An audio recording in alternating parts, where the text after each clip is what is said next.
Welcome to the Endurance Drive podcast. Our mission is to share the key principles that structure our approach to endurance training and coaching. I'm Jim. And I'm Katie.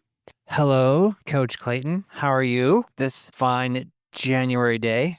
I am good. Coach Clayton, I kind of like PhD Coach Katie, if you don't mind, but we'll take it for now. We're always keeping people guessing on the Endurance Drive podcast. Respect. I wanted to jump right into coaching and training insights because I really like your first one. And I think it sort of captures what's kind of happening here in sort of the mid part of January as we start the first of the year, like we're super psyched, let's go. And then you sort of, this reality kind of starts to hit almost immediately for folks. And I think you're seeing it and I'm seeing it. So I'm psyched to talk about it. Yeah, I mean, I really appreciated your comment, I think maybe 2 weeks ago or a week ago, about how we're trying to just capture the zeitgeist of what is going on with our athletes. And so to jump right into my insights, something that I have noticed now that we're nearing the end of January is that LSS is on the rise. So if you're new to the podcast, LSS, that's Life Stress Score. We talk about TSS, which is Training Stress Score. It's a metric in Training Peaks that tells us a little bit about how much volume or intensity your workout gave you. But life stress is all the other stuff that acts as a stressor on your body. So that can be work stress, family stress, relationship stress, any number of different things. The biggest reminder here is that all of that is stress and it impacts you in the exact same way as stress would from a workout. So I've seen this come up a lot with athletes. Different things have come up in my own life where I'm like, oh yeah, LSS, that's a thing. That makes life a little bit harder. That makes workouts a little bit harder. So I just wanted to send some gentle reminders out there to all of our community for anyone who's dealing with life stress. And if you're not, you will at some point in the season. It is coming for you. No one is immune to life stress. So first thing to remember here is just really try to be gentle with yourself and your workouts. You're probably already dealing with a lot, and beating yourself up about it will only make things worse. So some of that kind of self-compassion that we've talked about before is really, really important when you're in a high LSS period. Second thing here is I always try to kind of ask my body what it needs and then modify or skip as needed. So it can actually help here to like lie down for a little while and do a quick body scan to see like, okay, where am I holding tension? This is something that's really common in meditation. It's like scanning through your whole body, saying like, oh, wow, my shoulders are really, really tight right now. And then you can ask yourself, okay, what might make this better?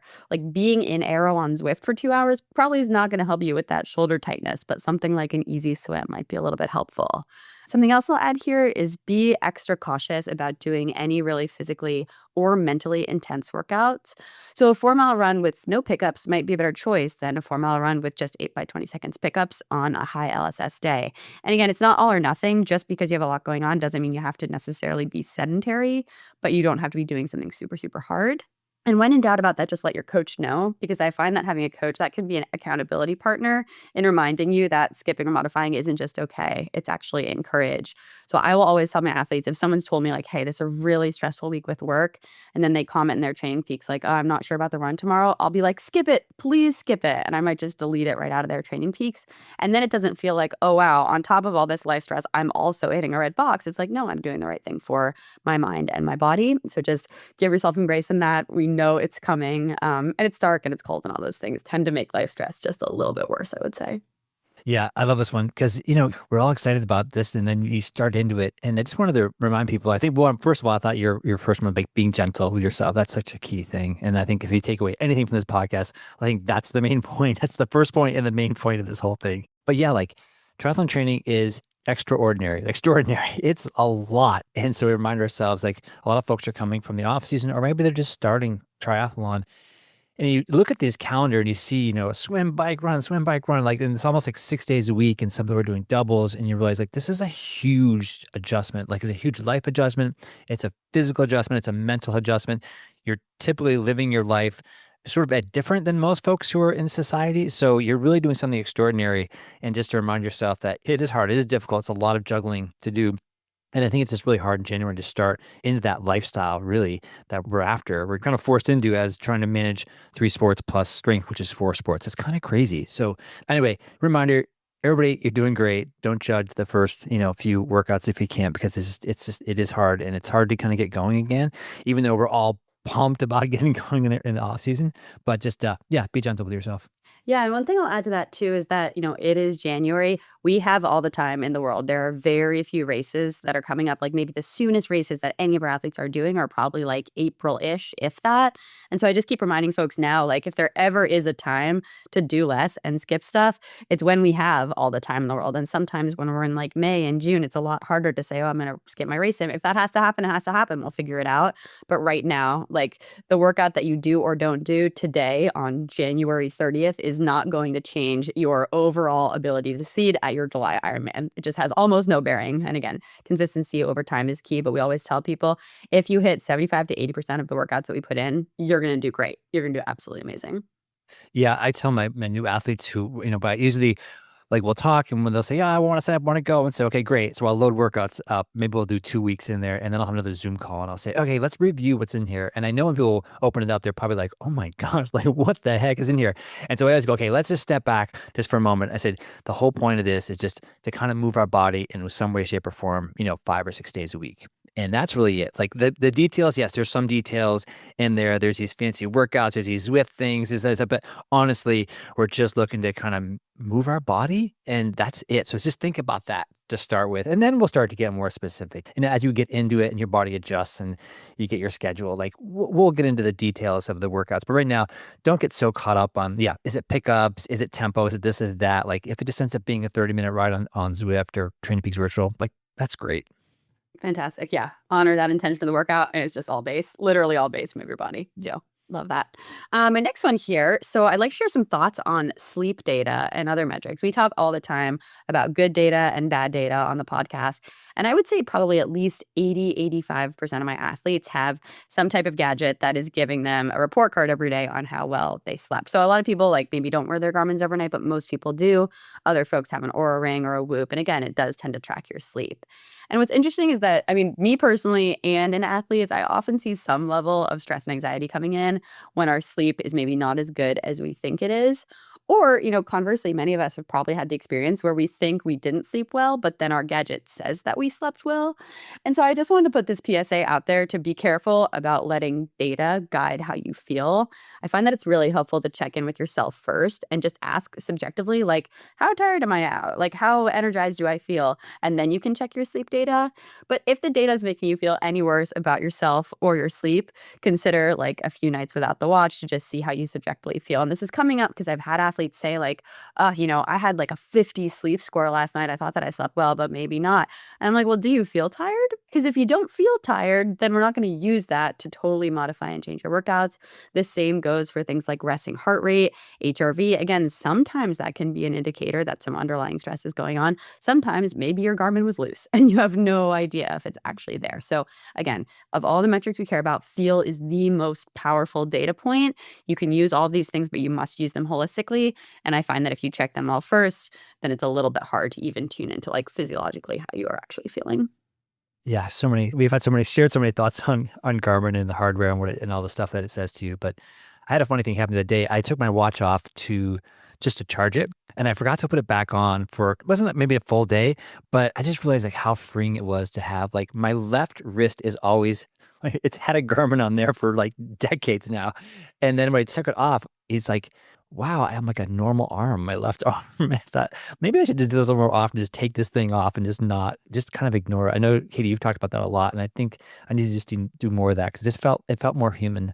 And this whole feel thing, like I used to do HRV in the morning, and then I just realized that I could basically I'd wake up in the morning and say, oh, how do I feel? And if I felt great, even if HRB said it bad, I was like, yeah, but I feel good. So why am I? So anyway, I eventually just gave up on HRB because I just couldn't. It wasn't giving me any kind of actionable information that I didn't already know or I couldn't already feel if I was just somewhat self-aware in the morning. Totally. And then we think back to like nobody had these gadgets even 5 years ago or something. No one even knew what HRV really was in a way that was tracking. And then maybe we use resting heart rate a little bit here and there. But it's just, I think sometimes we get too bogged down with all this stuff. And I actually talked about this on the podcast that came out last week, but I'm seeing it come up more and more in the types of comments that I'm getting. And I'm also want to hold myself accountable to like sometimes maybe just wear your watch for your workout. It doesn't really matter what these other daytime stats are or not. And I think the most frustrating thing is that sometimes we can't actually change the nature of what these these stats are. Like if you've got kids, for example, it is really, really hard to get a full night of sleep if you have young kids. And so if Garmin's like, yeah, you actually really sucked at sleep, you're like, yeah, well, I had a kid throwing up and there was not really anything that I could do about that. Or similarly, like my HRV is all over the place. Well, like, what am I supposed to do about that? I can try to do some breath work or whatever, but I find that it's just frustrating. So anyway, challenge of the week, challenge of the year, like stop using all the data. And I'm going to once again link our good data and bad data episode. We should probably do a V2 of that one because I'm feeling cynical about the whole thing. And I want to share that with the pod. Well, and I think for good reason. Like I think, the Garmin sleep scores and all the other scores it gives you, there's this black box. Like we don't know what the inputs really are. We don't know what the outputs are. We don't know how they designed it, and sort of just sort of a side rant here is that, so I have a new Garmin bike computer and I spent like 20 minutes trying to get all the automatic stuff they put on there, all that coaching stuff, all that you recommend this, this ride for tomorrow, all kinds of stuff. So I spent all this time. And now I think with their latest update, every time I finish a ride, it tries to give me a new FTP and a new lactate threshold. First of all, you have no idea. You're not taking lactate threshold at all, Garmin. You have no idea. And number two is that 80% of your training should be easy. So why are you giving people, like you're saying, oh, you'll go for an easy ride, and it goes, well, your FTP is now decreased. And I just think to myself, this was something that, and I'm going to pick on Garmin here because somebody at some point said, let's give them an FTP score after every single ride. And it's like, that is one of the most dumbest thing I've ever heard. And somebody made that design decision in there. So if we're seeing these kind of decisions made from these companies, whether it's AI automatically or specifically in Garmin's case where they plug this in, we should be very skeptical of what all these data points say because they're making so many bad fundamental decisions in the design process. And then, they have hardware issues and AI issues. And so I just feel like there's a whole soup of like really bad data and bad inputs and bad decisions by people. So yeah, I'm with you. Like less data is better at this point. Yeah, and the point here to underlie is like if it were fully accurate, if we had confidence in that, then sure, maybe it's useful to know like what is your lactate threshold and Garmin's helping you. But we have had a lot of experience just seeing that this data is not very accurate. And again, there are protocols for understanding these things, and these are very, very rough cuts at that. So I think it's just something, don't read into it too much. And I think people also get caught up in like, well, what did Garmin tell me about my zones and this and that? Might be accurate, it might not. So just listen to your coach. We're here to kind of take a bird's eye view and take all the inputs that we've done before. We'll do some testing if we need to, but don't let Garmin beat you up. Don't let Garmin bully you. If you're feeling like that, again, take it off, only use it for what you need, or like use the Timex watch and throw in your manual training peaks. That's also okay some of the time. So again, lots of challenges that we think about with data here. On to my next insight. We're done with our rants. I feel like this is a spicy episode. It is a spicy episode, but these guys deserve it. They've been throwing all this stuff at us. It's like, wait a minute, we have to push back a little bit. Yeah, for sure. Okay, so that's that. This is not necessarily a rant, more of some advice. My next insight is when it's really cold out, we've had a lot of little cold snaps here and there in January so far. You've got to be a lot more intentional about any type of outside warm-up miles, and this is especially for running. So I find that in freezing weather, if you are going to do your work outside, your body is going to be a lot tighter, kind of moving into speed work. So recently I was on my back on my feet run, which is cold. It's at 5:30 in the morning. It was probably like a real feel of maybe 10 degrees on the track.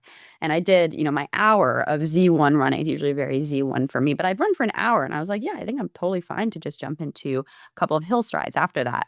And I opened up in the first stride and I just felt like, whoa, that was a hamstring twinge. And luckily it was okay. But it was the type of thing where I was like, I am definitely not as warmed up as I thought I was. And it was a really important cue that if you're transitioning into speed work when it's really cold out, it's probably good to start with some like tempo-ish, maybe 75 to 80% pickup type stuff before you do anything fast, even if it's just strides, just because it's really, really, really cold. So that's a little bit different from the summer. In the summer, you can probably roll into strides after like 5-10 minutes of running because you're hot at baseline, but it's very different when it's this cold, and it's likely to be cold probably for another couple months, especially for our morning runners. So definitely keep an eye on that. It's funny is this because the exact same thing happened to me last week, and I had to take a couple of these off because it just felt like a niggle. But same thing, I was running along, and all of a sudden my hamstring and I was going just at zone 1, zone 2, and it was super cold that day. And I had my regular tights on, but I just didn't take into account like the 20-mile-an-hour north wind that was coming along, and I got this hamstring twinge, and so I stopped immediately. And when I stopped, I realized my legs felt like wood. They were just so tight, and so I did some backwards walking. I did some stretching. I tried to start running again and I could still feel it. And I was like, okay, nope, we're shutting it down. And I was a mile away from the car. But luckily, I had my Gear Pick of the Week compressed sports belt, and I had my jacket in there. I threw my jacket on and just did a quick walk back to the car, kind of a walk of shame back to the car. But yes, didn't realize how cold it was. Hamstrings particularly seem to be very sensitive to the cold. And number two was, yeah, niggle, took a few days off and then felt fantastic, just avoided the bigger injury. And number three is, yeah, just keep carry some warm stuff just in case you have to stop or do something like this comes up. I love this, Jim. This is an important lesson that we said many times. 1 to 2 days off can often prevent 1 to 2 months off. And it is not a walk of shame. It is actually a walk of courage to say, you know what? I'm going to shut this down right now. This is not serving me. And I want to run in 3 days. So that was so awesome you did that. I think this actually transitions nicely into a question that I've gotten, and actually something that I've been thinking about myself as it's been very cold, is I think we're all really good at layering up top. Everyone's got like 3 jackets, and you can do a puffy, and you can do your hat and your gloves. It is really, really hard to layer for your legs, I find. And maybe that's why our hamstrings get so tight, is like everyone has had the experience of just a really cold butt or really, really cold thighs. And sometimes you come in from your run and you hop in the shower and you're like, oh my gosh, my legs are bright red right now. Like, Yes. not a great sign. So wanted to share a couple of potential hacks. So I will say, I don't know that I've fully figured this out because I had a really cold butt the other day after this ride. But some people will do like spandex shorts under running tights. That can give you a little bit more just protection. It's 2 layers. Some people will do 2 pairs of leggings tights. There are thermal tights out there. I have yet to find one that I really, really like just in terms of the fit. So we would take recommendations for that. But if you've got one, that's fantastic. You could do like a jogger on top of a tight. You could do Patagonia makes a pretty cool windshield pant that I've used a couple times before, mostly for like mountaineering adventures, but I could see us using these for really cold running. And I also want to shout out to one of our athletes, Katie B, for her recommendations. She emailed us what she's been doing for cold weather running recently. So this might be a little bit more focused on female athletes, but she says she does fleece-lined leggings. Athleta and Oiselle both make them. 2 or 3 layers up top, like a long sleeve craft base layer, a Nike quarter zip long sleeve, and a windbreaker. We definitely agree that windbreakers can keep you super warm no matter if there's wind or not. And they're nice because they're super light, so you can take it off if you need to. Craft makes great hats. Hybrid gloves or their mittens are awesome. Darn Tough socks we've talked about before. And then she also recommended a light up vest from Knox Gear. I'm going to put all these in the extended show notes. Shout out to Katie and thank you for sharing these. But yeah, if anyone else has figured out these hacks for especially the cold butt and avoiding those really tight hamstrings, we will absolutely take them. Yeah, absolutely. Yeah, we'd love to hear more from folks. One thing I'm thinking about as we're going through this was I have some Nordic ski tights, which I think would actually be appropriate because they do have some wind protection to them and just a little bit warmer. So I think I need to pull those out on some of these colder days.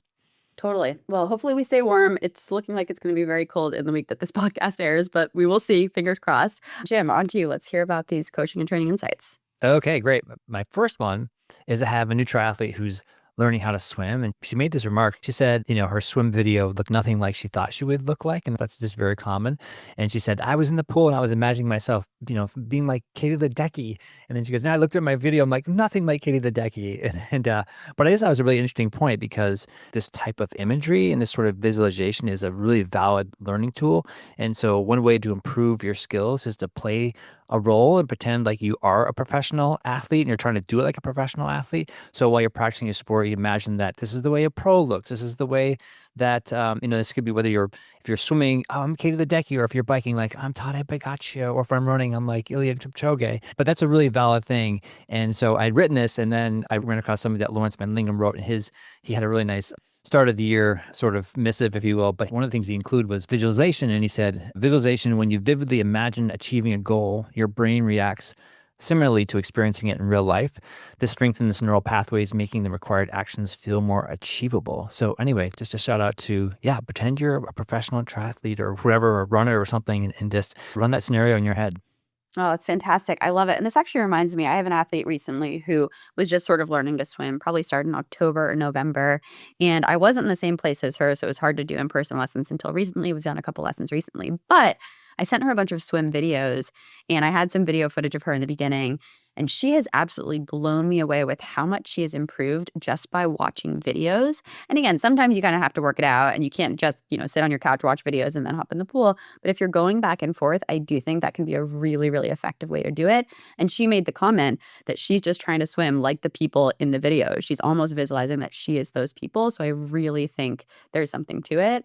And also, these videos are just cool to watch. Like, this is entertaining trainer content. If we're talking about our content of the week, like, look up old Olympics videos, look at these really, really elite swimmers, bikers, runners, etc. And it's really inspiring too. So we highly recommend that for just the entertainment value as well as kind of the performance gains you get from it. Yeah, and this particular swimmer is actually learning to swim with their partner, and they've been doing regular videos. So like, they send me video almost every single time that they swim. So it's great. They have each other to take this swim. And I know that some pools don't allow taking video, but theirs do, and they have a GoPro, so they also do it underneath the water too. And they've improved so quickly because they've taken swim coach lessons. I guess there's a lifeguard also on deck who helps them a little bit, but they're sending me. I literally get twice a week video from them, and we think, okay, yes, we're doing this right, work on this. And they've progressed so quickly. I'm so shocked at how quickly they've progressed, but they're really taking it seriously. And I think the video is a huge part of it. That visualization is a huge part of it. And obviously somebody being on deck, but that's just that regular feedback.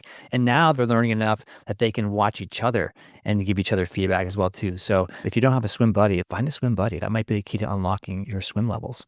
Or your swim buddy can be your selfie cam. If you just set up the phone on the deck, don't let it get wet, but turn on your selfie cam, start a video, and you can actually get really good video of yourself doing it. So Yep. sometimes it's not exactly the right angle, but we can work with like, oh, hey, you're doing a lot of crossover there, or you need to rotate your hips more. That is a shout out to all of our athletes. We love to look at swim videos and help you out. So feel free to send them to us. Absolutely. So this rolls on my next one, which is swimming in January. So I had a number of athletes who said, I got in the pool, and maybe they haven't been in the pool even since like last summer. And they're like, I'm a hot mess. And I get back this long list of like, I need to work on this. I need to work on this. I need to work on this. And I work on this. And my response back was, you just need to go to the pool 6 to 8 times. Don't judge anything. Just swim. I don't care how fast. I just work on your 50s, your technical 50s. And then after like 6 to 8 swims, we can then look at the list and send me a video and stuff. But really, it's just like, it's hard to get back from water. And it's going to be a hot mess. It's January, right? And you've been out of the water for a long time. So just go there, jump in, do some yards. Don't overthink it. Don't underthink it, but mostly don't overthink it. And then we'll just sort of, deal with more details afterwards. But I think a lot of times the first things you think about, like, they'll just self-correct, especially if you've been a swimmer who's been in the pool for quite a while. Like, a lot of things you're feeling when you first get in the pool, like that will just sort of straighten out after just, I don't know, again, sort of 6 to 8 swims.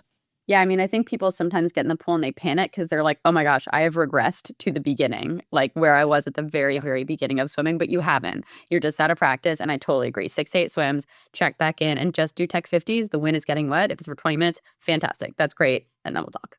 And back to your point, like, it's January. We have so much time to get fit. There's nowhere to where like getting fit or this and that. Am I crossing over? Anyway, so next one is I've been thinking a lot about sort of, I guess it's related to motivation. This is related to goals, sort of daily actions, like what are my intentions? And so I came across this thing this week, which was making sort of each day a theme. And I really kind of like this because I tend to sometimes lose perspective on what I'm doing. So if I think about a theme of the day, then that sort of brings me back to like a higher level perspective on things. So I've been playing around with themes. So for example, you can make a theme for every day. And so for example, like Monday, for a lot of people take an off day. And so your theme could be for that day, restoration.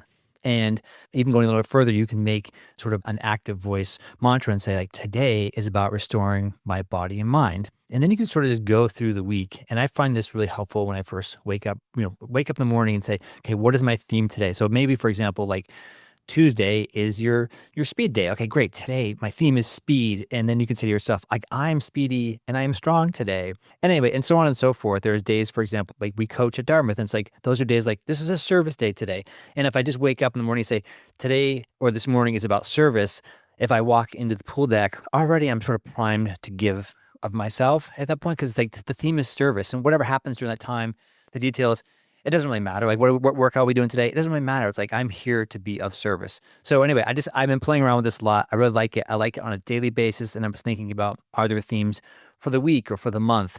And I know we talk about like, base season, but that's a really broad theme for maybe the next 3 months or something. But anyway, it's something to sort of play around with, folks, and see if anybody likes it. Yeah, I love this. And I think if maybe we don't tap into a theme, many of us might have the tendency to have this like subconscious theme that's like every day is about me and every day is about pushing hard. And in fact, that's not actually going to help you be a better person or achieve your goals. But I think when you've got your whole week laid out, you can have the same mentality for like, well, I've got to get my perfect tech swim and my perfect 4 mile run in, and get like kind of agitated if something in your life comes up and you can't actually do that. But if you go in and say like, hey, today's about base and moving my body, it's like, oh, well, if that 4 mile run turned into a walk with your family because that's what happened, like that's totally fine. It's not a big deal. And on other days, maybe there is a day where like long run Saturday, I've got a big workout, like that is going to be my day for me and I'm going to push it. And then after that, I'm going to restore my body. So I think this is fantastic. And I'd like to think that if you set the theme at the beginning of the day, then maybe you make choices throughout the day that are all in alignment with the theme. So similarly, we've talked about how often people's Monday rest days are not actually restorative at all because you throw in all the stuff that you didn't do during the rest of the week. So it's like my busiest work day and I've got to do all the chores and all the errands and run around my house. And before you know it, you've been extremely active and extremely stressed for the entire day long. But if you set the intention of today's about restoring, like you might be more likely to say, I have a 20-minute window here. Like I'm going to lay down. I'm going to foam roll. I'm going to hop in my Normatec boots. I'm going to do some breath work. I'm going to get a massage, whatever that is, because that's the theme. So I love this. This is a challenge of the week. I'm going to try this out for next week, is setting some daily themes, some daily affirmations, and we'll see how it all goes. Yeah, no, I like your thing about it's as a triathlete, like I'm so guilty of this, like getting so wrapped up in I gotta get this done today. These are my 2 workouts and this is about me today. And it helps me like, for example, like one is like community, like I'm gonna go for a bike ride or even like a group run, for example. If you're going for a group run, that's like a community theme. And even though that community maybe isn't doing or your friends aren't doing the exact workout, that's okay because your theme today is community, like touching base with your friends, right? So anyway, yeah, this sort of helps me step back a little bit, be like more human and sort of like that person first athlete second kind of thing we talk about. My next one is I often forget there's this dashboard in Training Peaks and people are always looking at the calendar, but there's all kinds of other cool stuff in Training Peaks. So just a reminder, if you are interested, you can make all kinds of cool graphs and all kinds of charts and stuff in Training Peaks. So click on that dashboard and sort of back to the theme of like sort of bumping out a little bit, looking at a bigger perspective. Like you can do things like, time and heart rate zones over the last 90 days. And these are just kind of really interesting charts to look at. So again, not getting so wrapped up in the day-to-day workout, know the intention of the workout, do the workout, but then step back at some point and look at like over the last 90 days and, is my heart rate, zones, am I mostly in zone 1, zone 2? Am I doing that 80-20 kind of thing? So, and this is something actually I'll use this dashboard, some of these charts I'll use when I get a athlete who's been doing unstructured training and most of their work tends to be zone 3. And so I'll look at this little chart, this little heart rate chart, and you'll see it's very asymmetric. If you will, it's not really a pyramid. And I'll show it to an athlete and say, okay, here is your chart of your time and your heart rate zones where you're at now. And then I'll show them a chart of like a really nice pyramid one and say, okay, here's a chart of somebody who's really good at this sport. Like you can see the difference in the charts and it's very, very visual. And so anyway, just an interesting way to look at overall how you're doing, how your fitness is going, and for example, in like the performance management chart. So anyway, challenge of the week, check out the dashboard in Training Peaks. Yeah, I think the idea too is like patterns and trends are way more valuable over 90 days, for example, than looking at anything one off. So there you can see some nice progression. You can see your fitness building over time, et cetera. So definitely +1 on checking out that dashboard.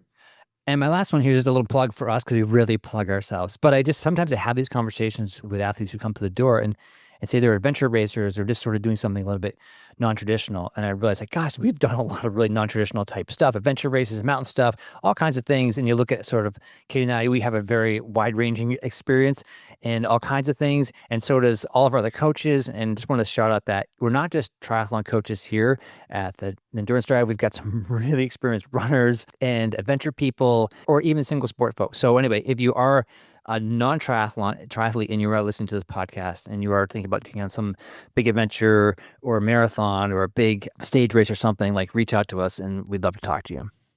Yeah, it's funny because I think maybe sometimes we have the assumption that everyone listening to this podcast has listened to every episode ever, which is absolutely not true and shouldn't be true. But if you dig through, you will find some crazy adventures that we have done. So if you want to hear about like, scaling Katahdin in the middle of the winter and hiking through the woods to do that, and lots of mountain adventures, lots of multi-day big cycling things, swim, run, whatever it is, there are stories in there. So we can direct folks to some of those episodes. But the question is like, if you have an endurance thing that you want to do, we've probably done it in some capacity. And honestly, I get excited when it's like, oh, this isn't a 70.3 plan. This is like some type of crazy organic multi-sport bike run adventure that has some random swim in New England. Like, I'm all over that. So definitely agree. We're just amazing. We're gonna toot our own horns just for a little while. Okay, back to normal content. Yeah, back to main content. So this was a fun one. We were thinking a little bit about, triathlon is an expensive sport. That's the caveat that I'm going to give to everything we will say kind of from here on out for the rest of the podcast. Triathlon is really, really expensive. And I think often when we get new athletes, it can be a little bit overwhelming to like Google maybe triathlon gear. What do I need for a triathlon? And really have no idea where you even start with spending your money on stuff. So I actually wanted to talk a little bit about what we think is the most important and cost-effective ways to do triathlon with an eye to making people fully prepared for their races. So again, we are not going to say that this is cheap. There are different hacks that you can use. We want to give you some information on when is it worth buying the premium version of something and when can you get by with the $15 version on Amazon. We're going to get into all of that and kind of roll down different things that we think you should spend money on in the triathlon space. Yeah, I mean, affordable triathlon is sort of an oxymoron, isn't it? Yeah, I feel like currently our title is making triathlon affordable. I don't think that that's the right title. I think we're going to change that. But it's like Right. budgeting maybe or figuring out what to spend your money on if you're a triathlete. Yeah. And also too, the triathlon space is full of lots of, like we talk about these gadgets, right? The Garmin's and all these other things. There's lots of things that are trying to be sold to you all the time. And one thing I both love and hate about triathletes is like we're willing to do anything. We're willing to buy anything. We're willing to try any pill, any kind of headband, whatever it is. Like if you say it's going to give us an advantage, we're going to buy it. And so hopefully for this episode, we'll step back a little bit and say, okay, here are the core things that you really need. And then here are the things that are just sort of nice to have. And then maybe we'll mention a few things that are just kind of goofy. Oh, that sounds good. All right, well, let's start with some of those non-negotiables. So, number one thing that I'm going to mention, this is for triathletes, this is also for any of our runners. You need a new pair of running shoes every roughly like 200 to 300 miles that fit you well. Ideally, you're going to a specialty running store and you're trying them on with an expert who can say, hey, these are good shoes for your foot. Your foot is wide, you have a flat foot, whatever that is. And we find that it actually helps to rotate a few pairs just so you can kind of have the same type of shoe for longer. So, what is it you say, Jim? 2 is 1 and 1 is none, right? There you go. That's what special forces say. And I love that a lot. Yeah. Yeah, exactly. So maybe you need 2 pairs of shoes at once. It can help too to have different types of shoes for different types of terrain, but the baseline non-negotiable here is that you need these running shoes and you can't just let your shoes last for 500, 600 miles because you will get injured. And that is really expensive, both financially and mentally and emotionally, I would say too. The next one here is you need a safe road or a TT bike. And when we say safe, it needs to work well. And number 2, it just needs to fit you well. You also need some sort of clip-in pedals, ideally, bike shoes, helmet, mandatory. And I guess a bike light would also, I think we would say is very mandatory as well. What do you think? Yeah, that's something that we've sort of evolved on. It's like, yeah, you can certainly ride a bike without a bike light, but we were so big on this bike safety thing that maybe you don't want to get the Garmin Varia right away, which is the gold standard of bike lights, but at least something flashy in case you get caught in the dark. It's so much easier for cars to see you. So if you're buying a bike, buy a bike light to go with it for sure. And you can probably get one for pretty cheap on Amazon. The next thing that we'll add to this, again, this is maybe a nice to have, not necessarily you can't complete triathlon without it, but professional bike fits are really, really helpful. I often find people who skip on the bike fit end up just getting injured on their bike. They're like, oh, my knee really hurts, my lower back hurts, whatever it is. Again, you might be able to do this without like the fancy imaging or things like that. You could just go into a bike shop and they could say, hey, let's put your seat here based on where your hip is, etc. But that is probably the next thing after getting that bike is at least considering the bike fit, and know that if you buy your bike at a bike shop, sometimes there can be a discount on getting that bike fit. Absolutely. Next one here, you need a sports watch. We just said a bunch of mean things about Garmin for a little while, but I think starting out it is helpful to have some type of Garmin watch that can track your distance, your pace, etc. And ideally, you need to get a chest-based heart rate strap. We can link some recommendations in the show notes for how to do this, but we will say that wrist-based heart rate is very unreliable. And it's really frustrating when we get an athlete who's like, I'm breathing through my nose, I'm doing 14-minute miles, and my heart rate is 180. And I'm like, are you using wrist heart rate? Because it's probably picking up your run cadence. That's a very common thing that Garmin will do. So just if you want good data, make sure that it's coming from a heart rate strap. And you're using an armband strap now, aren't you, as well? Yeah, okay, so I have to walk back a little bit, some things that I've said about the armband. This is a little bit of a tangent, but basically I lost my armband and then I bought a new armband and then I found the previous armbands and now I have 2 armbands and the chest strap, but I had taken the armband out on some cold runs recently and it really was just not reading correctly. And I was like, oh, I wonder if it's something about the cold. I wonder if I'm not sweating enough. That can sometimes be an issue with the chest-based strap too. But recently my chest-based strap has been most reliable, so I've been mostly using that. I would say maybe in the warmer weather, I'll go back to the armband because it is a lot more comfortable. But I think it's somewhere in between the accuracy of the wrist and the chest. And for me, I just really want to make sure I have good data.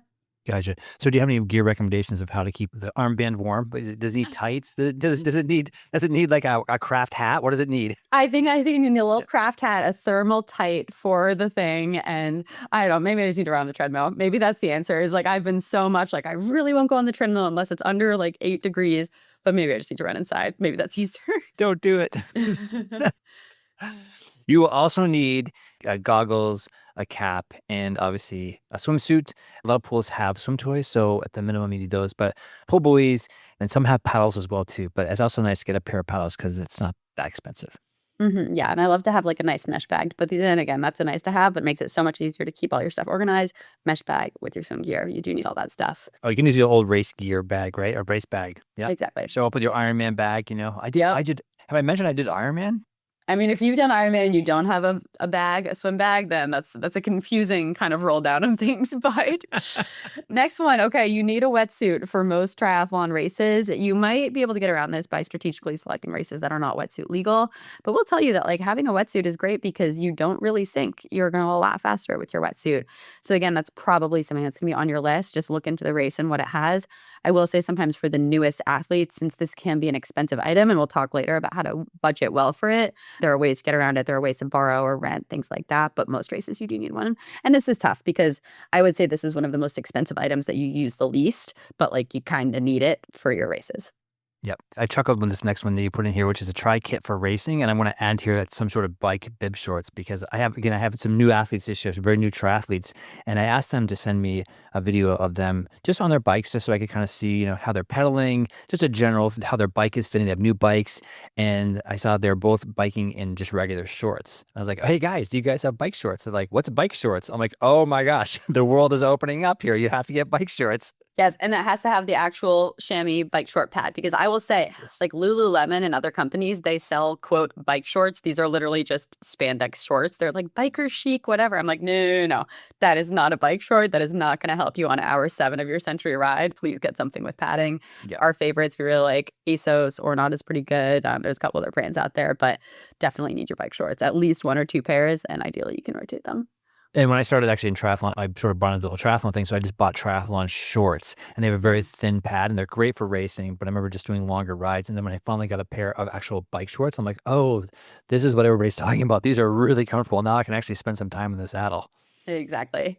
Okay, next one here. You need a Training Peaks premium membership if you're being coached by us. This sounds kind of like boring to talk about, but it is expensive and it's something to kind of add to your list. Otherwise, if you're doing kind of your own programming, some people will keep track of workouts and things like a spreadsheet. But I would say overall, we really appreciate kind of Training Peaks for what data it gives us. And I would say that this is worth splurging on if you really want to understand your data over time.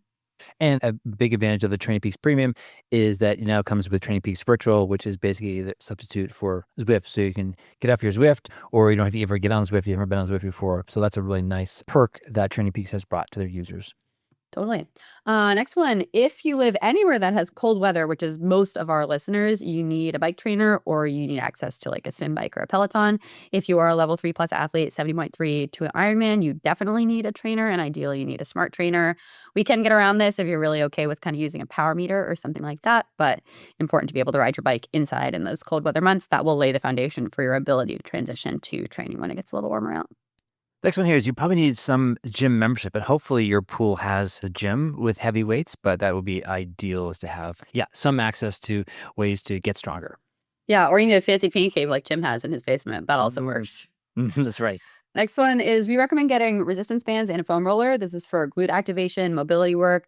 We'll talk about this later, but this does not need to be expensive. Amazon has great stuff. You can put it in your cart for probably less than $20 right now to get both of these things, but it's really, really effective tools for keeping your body mobile, using them on your recovery day and really any other day, especially pre-run to make sure you're totally activated and ready to go.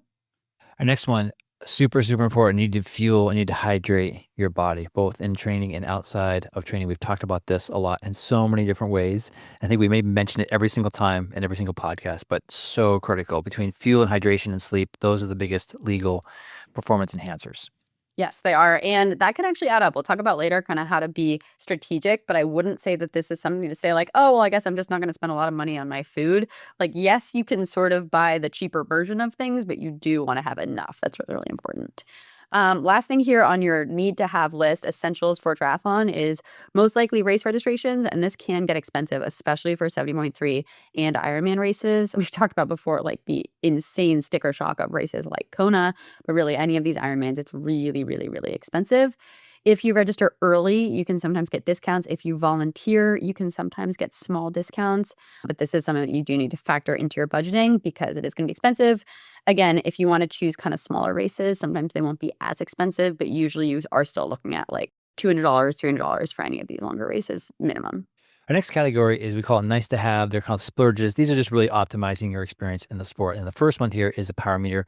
I'm not going to say this one's essential, but yeah, if you're at all serious or just even curious about and you want to be in the sport for a long time, I would definitely look at getting a power meter. Even just a one-sided one is totally fine. They do sell dual-sided power meters, which are a little more expensive. They're not necessary, but yeah, consider getting a power meter, especially as you're a level 3 athlete. For sure. And next one here, if you've got a road bike, clip-on aero bars are nice, especially if you're doing a flat race. Again, this is a splurge. You can also just get in your nice aero position, but you will go a lot faster if you have aero bars on your road bike, especially for a flat race. And related to that, aero helmet. I put this on a splurge. I've never actually worn an aero helmet before, and I'm like, it's worked out fine, I guess, for me, but that is something else that you could consider if you just want to be super duper aero in all of your flat races. Yeah, that was interesting too. I have many, many Aero helmets that I own, and I have not worn one in a long time. And I think part of it is that, we talk about how hot it's gotten now in the summertime, and these Aero helmets tend to have very little ventilation to them. So yeah, I've been mostly just using sort of Aero road helmets, if you will, have a lot more. They don't cover your ears. They have a little bit more ventilation. So I'm willing to give up some time in a race or a time trial for some cooling. I like that. Good to know. So maybe this is even like a something to not waste your money on. We have another category for that. We'll think about it. Could be. Yes, could be. Yep. Next one here, this is definitely a splurge. Electronic shifting is nice. Again, the one thing I don't like about it though is if it breaks, you're kind of screwed. Whereas if manual shifting breaks, it's a little bit easier to just go to whoever bike shop and kind of get that fixed. But it is very, very smooth and nice. I have electronic shifting on my TT bike. I have manual shifting on my other bikes, but that is something you could upgrade, as well as considering carbon race wheels. That is a big speed upgrade. You'll go a lot faster with carbon wheels, carbon wheel set. But again, this is something that's expensive. So it's a big splurge if you do want to do that. And lots of fancy recovery tools. You've talked about the massage guns, although those are getting much more economical now as well. But Normatec's kind of a big ticket item, but super nice to have, but like definitely not necessary. Yep. And last one here is bodywork, such as like a sports massage. That's really, really nice to have. I usually tell athletes, like, this is something you do as a treat. Maybe it's once a month or something. You really want to treat yourself, but that can really, really help kind of work out those kinks and keep your body feeling amazing if you are open to splurging on it. All right. So is there anything we would say not to waste your money on? What's that? That list is probably pretty short, but we haven't thought about it that much, but I think there's a lot of things we've used and we would never use again, but we do have a little bit of a short list here. What's the first one, Katie? The ice headband. I don't even know if it's ice. It's like the graphite thing that we've talked about on this podcast before. I don't think you should waste your money on that. There are way better ways to get cool, such as real ice, which is for free or included within your race registration costs. So just use that, dump it in your hat, and you will be better off. Use your $3 headband and put some ice in it. Yeah, Yep. that's perfect. Yeah, exactly right. Next one here, I would say ketones. Definitely, I have not found any performance benefit from that. And as a matter of fact, I was on a bike ride the other day with two other friends, and we've all had the same exact experience. And we're all the same people. We're all triathletes who were very primed, shall we say, for performance enhancing, pieces of gear or something we ate or a gel or something. And all three of us independently came to the same exact conclusion that we couldn't feel any effect at all. The ketones under any circumstance whatsoever. And it's really funny. None of us didn't talk, didn't know anybody. They were taking ketones, and then we all started comparing notes, and we're all like, yeah, this is just awful. There's nothing there. That's really funny. I am someone who's so averse to change of any type that I have not tried ketones, but I'm glad to know that I don't actually need to try those out. And again, this is like, we just have those two items on this list. I'm sure there's a lot of other stuff that we would not waste our money on. Please send us things that you wouldn't waste your money on if you're a listener, and we can share them going forward. But start with the essentials, and then you can kind of ask us questions about this other stuff you need. Next little category here, we want to talk about hidden costs. So you get your bike, you get your wetsuit, you spend all this startup, you start paying your coach, you get your training peaks. There are some sort of recurring charges, I would say, that are associated with triathlon, and these add up so much more than I think people think that they do. So we were talking before about nutrition and hydration. First of all, sports nutrition products are so expensive. And if you do the math on how expensive one gel is, and then we're telling you hey, try for 90 grams of carbs per hour, before you know it, it's like you're going out to a nice dinner every time you do a long run. Like that is going to be really, really expensive. So that will add up. And then secondly, just the general volume of good and healthy food that you need to sustain like 3 really square meals and 3 snacks and this really heavy training. I find that can add up too. My grocery bill is quite high, I would say, in this household, which is mostly because of me. So think about that being like a recurring charge that you might not necessarily be used to, especially if you're someone who doesn't have a huge background in endurance and you're training for a long race. You might literally double the amount of food that you need to eat, and that is going to add up. So just keep in mind that you need to budget for that, and that is a recurring thing that's going to be true kind of from here all the way through your race. Yep. And so now you have your bike, whether it's a road bike or a TT bike, recommend a road bike if you're just starting with triathlon, but you have to take that bike, you have to maintain that bike. So there are these bike shop trips. And so what you'll find out is, and I didn't know this when I bought a bike, but you got to go back, you got to replace the chain like every 1,000 miles, and things break or things, just like things wear out and the tape comes off and that kind of stuff. So anyway, these things start to add up. And I say that bikes, they're not that expensive to maintain, but you go to a bike shop and you spend $60 here, $80 here, and suddenly a little bit. So like the nutrition, you realize at the end of the year, if you added up all your bike shop trips and your maintenance stuff, like it's a significant cost. Totally, yeah. And if you start with a bike that's not that good, you're probably going to have more trips. So there is sort of an argument for just getting a bike that's at least very, very functional at the beginning and hoping that there won't be a ton of things. Because if you're like, oh, I'm just going to buy her a bike that like my friend kind of used and it's a little bit broken, but it'll be fine, it might end up kind of being like a black hole of spending. That's more than if you just got a new bike in the first place. Yeah, if you buy a bike that say, I found a really good bike, it was $300. Yeah, and they take it to the bike shop and they realize, yeah, it needs a new cassette and it needs a new chain and it needs new chain rings. And suddenly it's like, yeah, now I need to spend $400 on that $300 bike. That's a very common thing that we see. Totally. One other thing here, so things that you use up, this is hitting cost stuff like chain lube, bike wash, chamois cream, etc. That stuff will get used up pretty quickly. So just make sure that you've got a lot of that. You're okay with budgeting for that. We'll also say travel costs associated with races. Some people think about like, oh, there's the actual race itself. But even if you're racing somewhere that's like 2 hours away, usually you have to stay somewhere and you've got to get the food and all of that. So that needs to go into your budgeting. And then finally, recurring charges for stuff like subscription base. We've talked about Training Peaks Premium. We've talked about Zwift, though you can now switch to Training Peaks Virtual if you want. And then the USAT membership always gets you. They're like, hey, another however much it is every single year. And I always get really annoyed when I'm like, I can't register for this race unless I renew my USAT membership. So all that stuff does factor in to this fact that this is just a recurringly expensive sport. Yeah, pro tip on that. I just do the 3-year option. I think they give you with the SAT, and I just like, here it is. And I don't know if I'm going to use it, but I hate when you go to register and you're like, again, like I just paid for it. But I feel like for 3 years, like, yeah, I kind of forget about it. I don't know if there's any discount for multiple years or not, but anyway. Well, it's funny because I've been doing triathlon now for like what, 11 years or something. And I'm always like, well, I don't know if I'm going to be doing it in a year. And then, of course, I'm doing it in a year. And so every year I'm like, well, I'll just do the 1 year and I'll save like I'll spend $5 more, whatever it is. And then I get so mad every time I have to re-register. But if there ever is a year where I'm like, you know what, I'm out, this is it, I'm done, I quit everything, then I'll be like, great, I saved, $5 or something. You'll pull a J Smitty and sell your TT bike and just sell I it to know. everything. Yeah, you're definitely out. Right. Yes. Exactly. Okay, so we talked about a lot of laundry list things here. We just wanted to give some tips now on ways to actually budget more effectively. So we've said that there are a lot of really expensive things, but there are things that you can also do to be a little bit more economical about what you're doing. So we've never really talked about this before, but something that I will talk about with athletes a lot is how to buy a bike and actually saying that no, you don't want a shitty bike, but used bikes can be really, really good bikes. So a couple websites that we'll recommend are Pink Bike. You go to this tab that says buy sell within the Pink Bike website. And then there's another one called Buy Cycle, BUY Cycle. Both of these are really, really good options for used bikes. And what's cool is you can kind of toggle like, okay, I want a TT bike. I want it to be newer than, say, 2018. I want a carbon frame. I'm a size 54 or whatever it is. And then you can kind of get the right type of bike that you're looking for.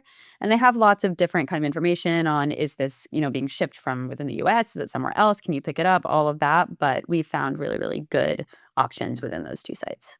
Yeah, we've had a lot of athletes buy bikes through Pink Bike, and I know anybody's had a friend actually just did who sold their bike through. Actually, Jay Smitty did Bicycle and really recommended it. Said it was very easy. But yeah, the nice thing about, Pink Bike is that, well, let me back up. One of the advantages of COVID, very, very few, but a lot of people bought bikes during COVID and a lot of people did not ride their bikes after COVID.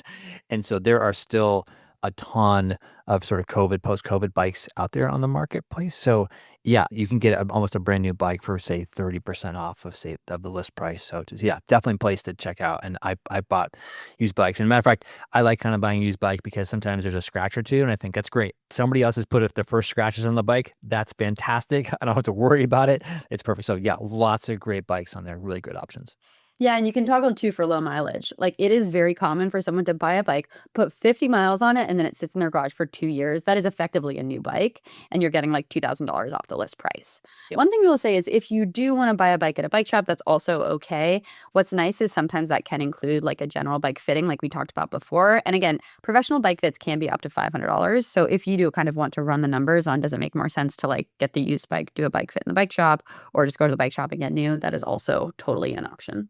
Yeah, like we mentioned before too, like don't buy a triathlon bike as your first bike. Buy something that's comfortable, whether that's a road bike. There's some really fast gravel bikes out there now, and even that gravel bike you can put road rims and tires on. So, but yeah, wait for and to see if you really like triathlon. If you really want to go fast and you really want to get into the sport, then go for a TT bike.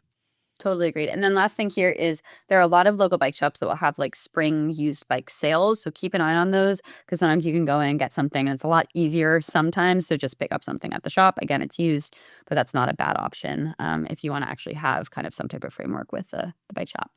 Another thing for budgeting more effectively, body work can be expensive. We talked about like getting a massage or going to a sports chiropractor. I recommended, at least for any of our Boston-based athletes, Wellness in Motion, which is one spot that has pretty good insurance coverage depending on your insurance. So you can set up an appointment with like a sports chiropractor or a physical therapist there that is often covered by your insurance, depending on what kind you use. They even have stuff like acupuncture that's covered by insurance.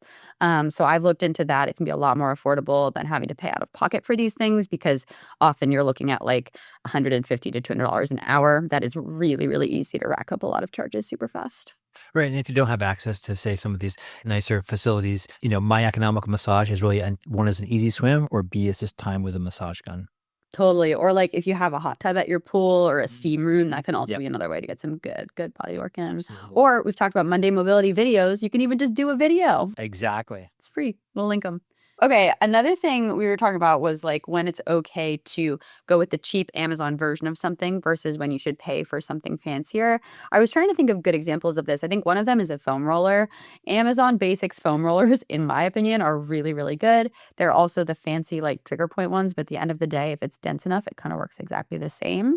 Another example is if you need an ANT stick to connect your computer to your trainer, they make the fancy one from Garmin for $50 and they make the cheap one on Amazon for $13 and they work exactly the same in my experience. So there are a lot of places here, as long as you read the reviews, where you can probably just go to Amazon rather than having to get the name brand of whatever the thing is.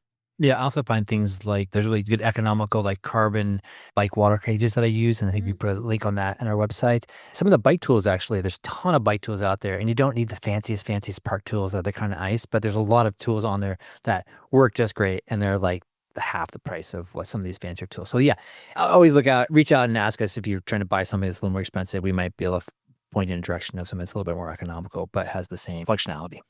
Awesome.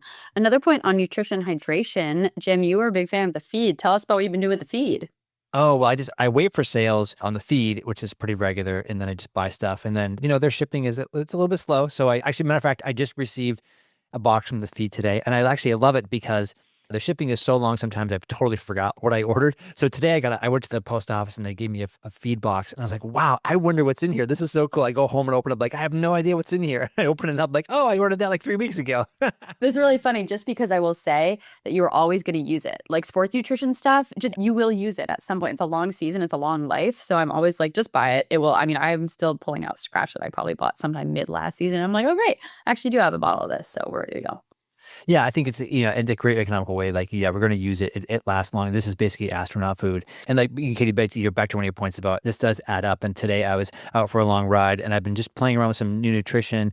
I put a Martin 320, which is one of their drink mix, and a Martin 160 in two water bottles. As I was pouring them in, I was like, I wonder how much this ride is actually costing me. That's just $10 worth of stuff or more. I didn't really want to think about it. I didn't want to go run the numbers, but I was like, okay, just pour it in. Don't think about it. Like, you're doing it for an experiment. This is research. This is podcast content. But yeah, it does add up. It adds quickly. Yeah. And you probably felt amazing, so it's worth it, right? Yeah, it's definitely worth it. I'm actually really enjoying the Martin stuff. And actually, it reminds me today it reminds me a little bit of if you've ever had sap water directly from a maple tree. It sort of reminds me a little of that. Wow, I am not Upper Valley enough to have had that before, but that is awesome. And that actually segues really nicely into this little point I wanted to make on sports nutrition products that have a cheap analog. So, Untapped Maple is a cool company. They have all these like maple based gels and stuff, but that is effectively the exact same thing as if you take maple syrup and go to CVS and get a shampoo squeezy bottle and just like put it in there or a soft flask or something like that. So, just be aware of when people are trying to market things that you actually just could get the real version of. Another good example is like Stroop waffles. The honey stingers come in an individual packet and they're expensive and each one's probably a few dollars. You can also go to your local, whatever supermarket it is and buy Stroop waffles that are just as a snack and it's nutritionally exactly the same. Think about too, like some of these energy bars are exactly the same as the Snickers and the Snickers taste better. So think about whether, you really, really need the fancy, fancy version of something. And this is a great plug for our product that does not sponsor us, but should. Nature's Bakery fig bars is one that I would pay for because number one, super economical. They work out to like what, 50 cents each or something in the big, big Costco boxes, but they are really, really amazing. And that is something that I haven't found an analog for because they're already very cheap to start. I walked into the Hanover Co-op last night and there's a big display of Nature Bakery's fig bar and they had all the flavors. And I'm like, oh, these are my people. Here we are. I was like yelling, we're sponsored. I'm like, no, actually, we're not sponsored by them. Okay, never mind. Rethink our sponsors. Someday we will be We sponsored. were That's sponsored. challenge of the year is to actually nail down that sponsor. Right. That's our intention. That's our theme. That's our theme. Yes. Theme. Yeah. Yeah. Exactly. Sponsorship. Last one here. Homemade cookies, brownies, cake, leftover pizza, all great on the bike or any kind of, even the pool deck, whatever. But just, yeah, I mean, Betty Crocker is a great alternative to, I don't know, whatever fancy stuff out there. Or Pop-Tarts. I mean, Pop-Tarts is the original, I think, energy food. Yeah, I love it. Awesome. Last one here. We did a big discussion 2 weeks ago all about Training Peaks Virtual. We've talked about it on the podcast so far, but it is free for Training Peaks premium users, and you can use it instead of Zwift if you want to. Some of our athletes are still using Zwift. That's completely fine if you like it. If you're averse to change like me, you might still be on Zwift.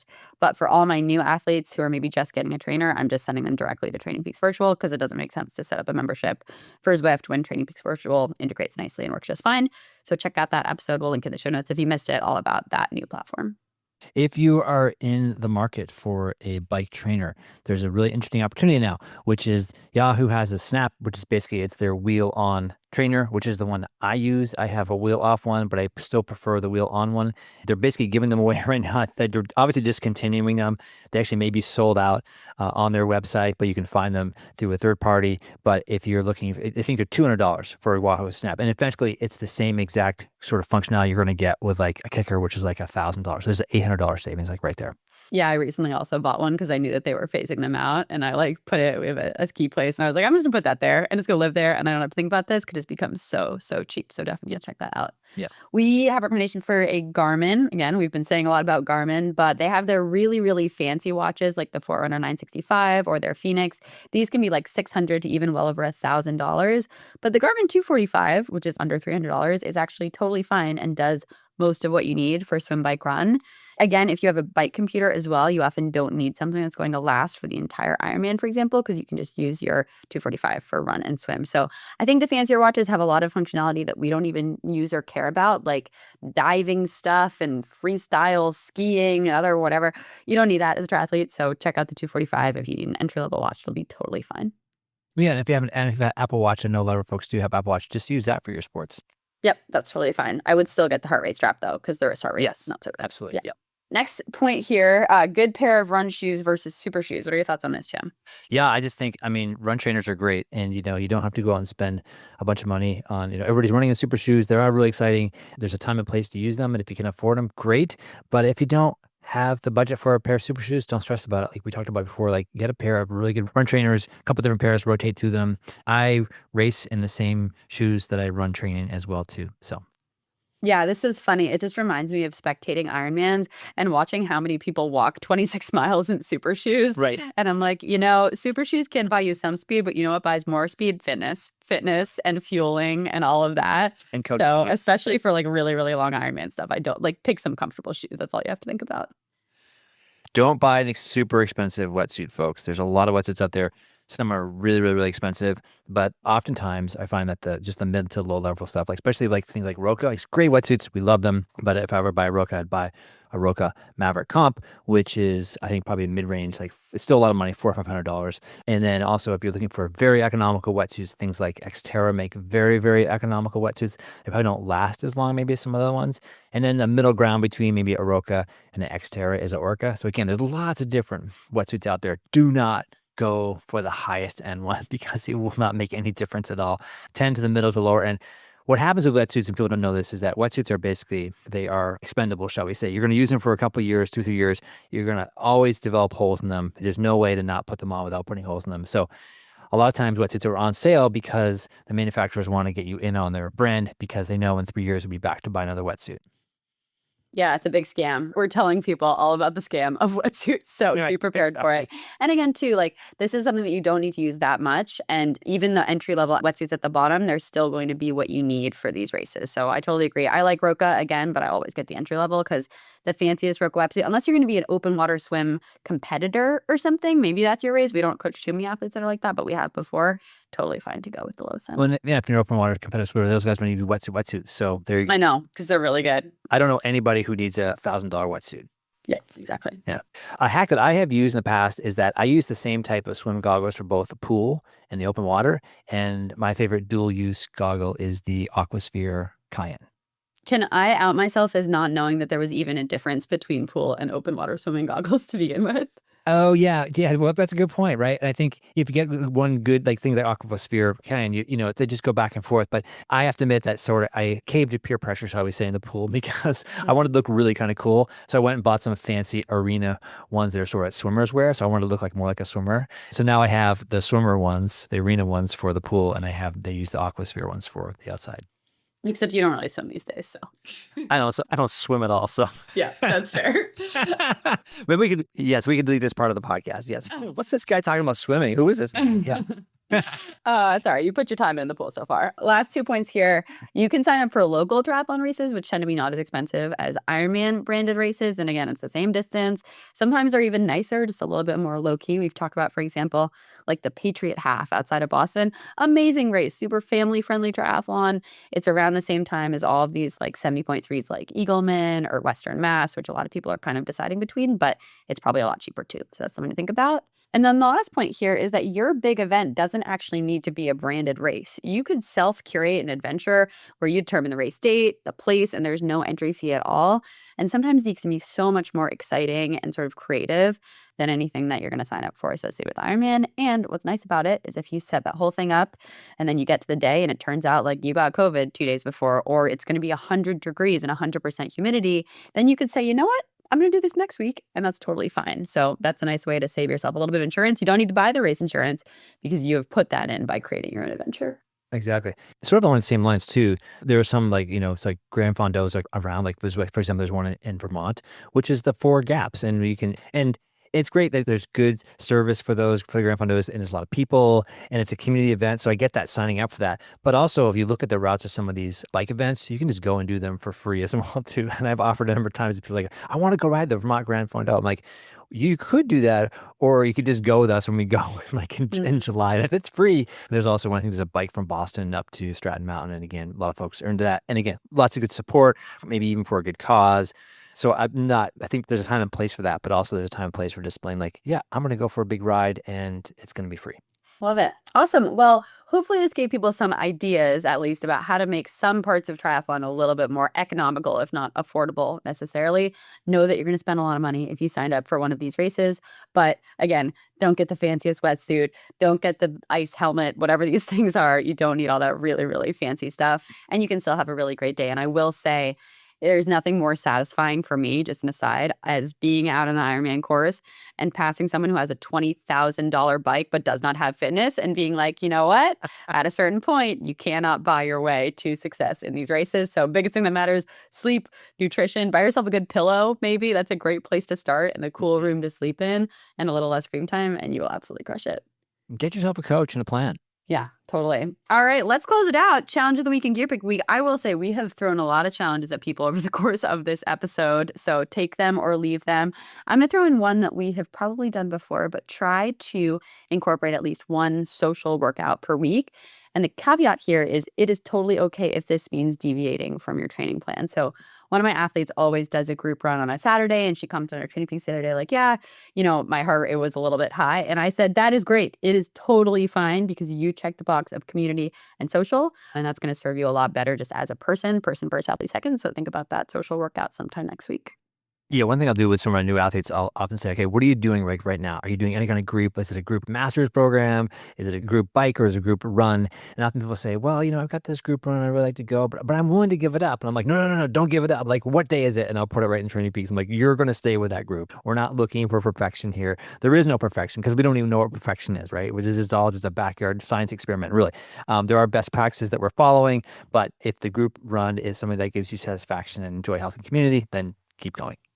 My challenge of the week is to make one of your easier or longer runs as hilly as possible. I know some folks are just live in flat places, but if you live in places with hills, go off to some hills. And it's okay if your heart rate goes up a little bit because you'll be getting stronger. I love that. And the important thing here, too, is think about the intention of the workout. The intention of the workout is not your fastest pace possible because that is not going to happen if your workout is really hilly. And I definitely have a tendency to just kind of stick to my basic routes. I've been spending a lot of time in Boston recently. It's pretty flat, but there are a lot of places if you live in the Boston area that you can go, even just within the city. Go to Beacon Hill, for example. There are some crazy steep hills back there. Or run down to Harvard stadiums and do some elevation there. You can find them if you seek them out, even if you just have a little baby hill to use some strides on. I think that's always a good option. So awesome challenge of the week. I was guilty of this for many years. I picked the flattest thing possible, right? Oh, it's a pace, and heart rate, this and that. And then this year, coming back from injury, I've just picked a lot of hilly runs, and it's been so much fun. Again, sort of talking about good day to bad day. It's like, just don't even look at the watch. Just go run up the hill. Go find the biggest hills. Go run them. And just go by RPE. And it's funny, like it sounds like now I'm stronger. And then there's a certain level of satisfaction I find. You run up a huge hill, you get to the top of the hill, and it's almost like it's a great activation too. And all of a sudden it's like, wow, I'm running so much faster after the big hill. And it just feels like you've accomplished something. The intention of the workout is durability. So go build it on those hills. Mm-hmm. Awesome. All right, gear pick of the week. I am recommending a recovery tool called joggers, sweatpants, the Lululemon Scuba mid-rise oversized jogger. I'm wearing them right now. And this has been what I put on exactly after my chilly workouts for recovery mode. So I find that they really help me just feel like it's like a blanket burrito, but it's actually pants. And everyone knows me, I'm all about the blanket burrito. So I did a long run this morning. I've spent most of the day in my sweatpants, in a blanket burrito, in bed, just chilling, and now we're doing this podcast, but cannot recommend these highly enough. They're super comfy sweatpants, and they're women's, but I feel like men could wear them too. So I think everyone should just check them out. Right. We should turn this into a YouTube series, right? So what are you wearing? What's the Yeah, right. I'm wearing the scuba hoodie and the scuba jogger because I'm a scuba diver at heart. Perfect. Okay, you've all heard us talk about our favorite drinks, Koya, protein shakes, and you can only get them in the supermarket and only certain types of supermarkets. But I just saw on Amazon, they now have an on-the-go version. You can buy like a pack of I don't know if there's 20 of them or whatever it is, and they're a little bit cheaper. But again, they're plant protein, 20 grams of protein on the go. They'll keep. So the Koya protein shakes, links in the show notes. I laughed a little bit when you dropped this in. I just finished my first case of those. I ordered them because the other protein shake that I like that we've recommended on the podcast, the Evolve shakes, they've been out of stock of my go-to flavor for a little while.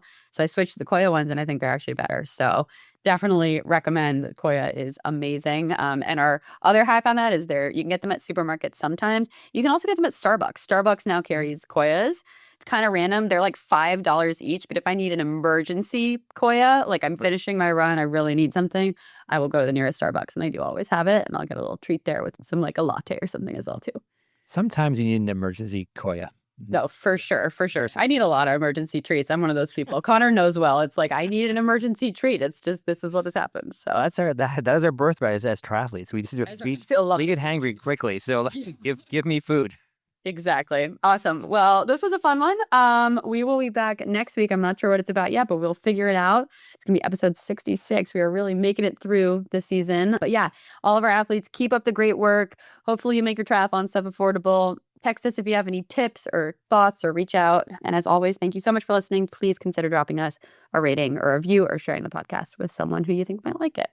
Yeah, folks, just keep cranking out there. A little self-compassion. Don't judge your early workouts. You're all doing great, and we appreciate you. And as always, thanks, peeps.